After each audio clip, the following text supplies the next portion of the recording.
গাজীপুরের শ্রীপুরে সৃজনশীলতায় দারুণ চমক দেখাচ্ছেন গোলাম রাব্বি। একের পর এক অভিনব ফুডকার্ট তৈরি করে ইতোমধ্যেই আলোচনায় এসেছেন তিনি।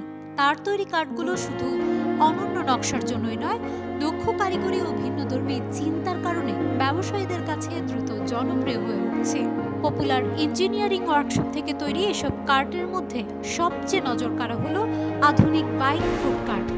বাইকের সঙ্গে যুক্ত হওয়ায় সহজেই এক জায়গা থেকে অন্য জায়গায় নেওয়া যায়। পাশাপাশি আকর্ষণীয় ডিজাইন, ঝলমলে আলো এবং মজবুত ধাতব কাঠামো এগুলোকে করে তুলেছে টেকসই ও গ্রাহক বান্ধব।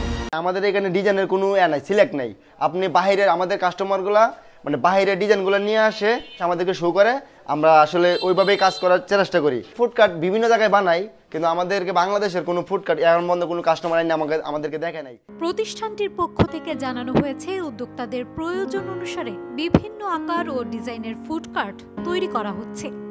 এতে ছোট পরিসরে ব্যবসা শুরু করতে আগ্রহী তরুণ উদ্যোক্তারা পাচ্ছেন নতুন এক দিগন্ত। উদ্যোক্তাদের মতে এই ধরনের আধুনিক ফুডকার্ট কম খরচে ব্যবসা শুরু করার সহজ সুযোগ তৈরি করছে। বিশেষজ্ঞরাও বলছেন, ক্ষুদ্র ব্যবসার প্রসারে এই উদ্ভাবনী কার্ড বড় ভূমিকা রাখতে পারে। ফুড বিজনেস আসলে এটা কিন্তু প্রতি মাসে আপনার চাইলে 50 থেকে 60 হাজার ইনকাম করা কোনো ব্যাপার না, যদি আপনার মেধা ঠিক থাকে।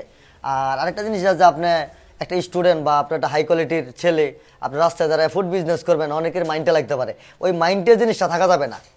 এই মাইন্ডের জিনিস থাকলে আপনি ব্যবসা করতে পারবেন না। এখন বর্তমানে ফুডে বিজনেস করতেছে মেয়েরা বেশি, স্টুডেন্ট মেয়েরা বেশি বিজনেস করতেছে। আর আমাদের এখানে বেশিরভাগই আপনার 80-85% মেয়ে ছেলে স্টুডেন্ট, ওরাই বেশি আসে। বা সবার একটা বাজেট নিয়ে সমস্যা থাকে, যে বাজেট। আর আমরা যদি বাজেটটা এখন বর্তমানে কমাইতে যাই, কিন্তু হচ্ছে না। আমাদের নির্ধারিত একটা বাজেট আছে, যেহেতু আমরা টোটাল কিচেন সেট আপটা সহ দিই। একটা ফুডকার্টে ছোট বড় টোটাল একটা কিচেন সেট আপ দেওয়া থাকে, যেমন hot plate, deep fryer, single চুলা। আর এই সেট আপগুলা মূলত আমাদের কথাতে হয় না, যার যেটা প্রয়োজন এটাই। আর আমাদের মূলত মেইন ডিজাইনগুলো হলো আপনার বাহিরের, আমরা বাংলাদেশের কাউকে কপি করি না। গোলাম রাব্বির সৃজনশীল এই উদ্যোগ শুধু উদ্যোক্তাদের জন্য নয়, স্থানীয় অর্থনীতিতেও ইতিবাচক প্রভাব ফেলবে বলে আশা করা যাচ্ছে। News desk, Manabzamin.